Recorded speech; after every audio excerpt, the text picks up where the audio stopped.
રાષ્ટ્રીય પ્રવક્તા ભારતીય યુથ કોંગ્રેસ પીડિત પરિવારની બહારે આવ્યા। નમસ્કાર, હું કોયલ આપ સૌનું સત્ય ઉજાગર ન્યૂઝ 92 માં હાર્દિક સ્વાગત કરું છું। શિવમ આવાસ યોજના ઓઢવમાં થયેલ ભ્રષ્ટાચાર અને અન્યાય મુદ્દે અમદાવાદ કલેક્ટરને આવેદન પત્ર। ભ્રષ્ટ તંત્રને ભ્રષ્ટાચારીઓ પ્રજાના ટેક્સ પૈસા લૂંટવાનો દીકતો ધંધો કરતા 1300 પરિવારને આવાસો તોડી પાડવા અને નવા આવાસોની ફાળવણીમાં 50,000 રોકડા રૂપિયા ભરવા દબાણ હેઠળ લીધા। શિવમ આવાસ યોજનાના રહીશોને મકાનની હલકી કક્ષાના બાંધકામથી મકાન ધરાશાયી થયા છે।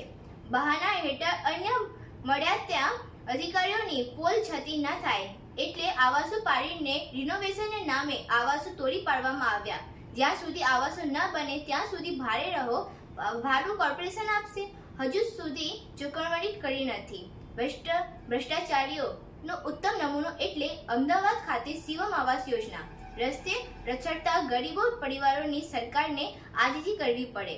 અમારા આવાસો બની ગયા છે, અમને પાછા આપો। આજ રોજ શિવમ આવાસ યોજનાના રહીશો સાથે મોટી સંખ્યામાં કલેક્ટર કચેરી પહોંચી આવેદનપત્ર આપવાનું આવ્યું અને સમગ્ર મુદ્દે તપાસ કરી પગલાં ભરવા રજૂઆત કરવામાં આવી।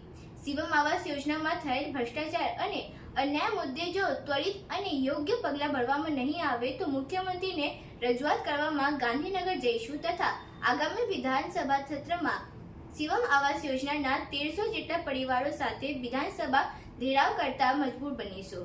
આવા જ પ્રકારના તમામ જાણકારીઓ પ્રાપ્ત કરવા માટે અમારા ચેનલ સત્ય ઉજાગર ન્યૂઝ 92 ને લાઇક, શેર, સબસ્ક્રાઇબ અને કમેન્ટ કરવાનું અચૂક ન ભૂલતા। ધન્યવાદ। જય હિન્દ, જય। 2 વર્ષ પછી સરકારે અમારા જોડે મકાન માટે ભાડા માટે જે 2 વર્ષમાં એનઓસી લાવી પડશે મૂળ માલિક જોડે છે।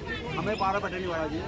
હવે અમે એ એનઓસી બનાવવા માટે બધા માલિકો બહુ કર્યા, ખૂબ વર્ષ હજુ સુધી બી અમુક લોકોના મકાનની મૂળ માલિકો મળ્યા જ નથી। 94 લોકો એવા છે કે અમે જોડે બિચારા જોડે કોઈ મૂળ માલિકનો કોઈ કાગળ નથી, એમના જો ભાડે આજ સુધી નહીં મળે। બીજું સરકાર હવે એમ કહે કે પહેલી તારીખે ચાવી આપવાની વાત કરે છે। આ પહેલી તારીખે તો મુકેશ પટેલ કરીને છે, આપણા કમિશનરના ચેરમેન છે, બરાબર, કોર્પોરેશનના।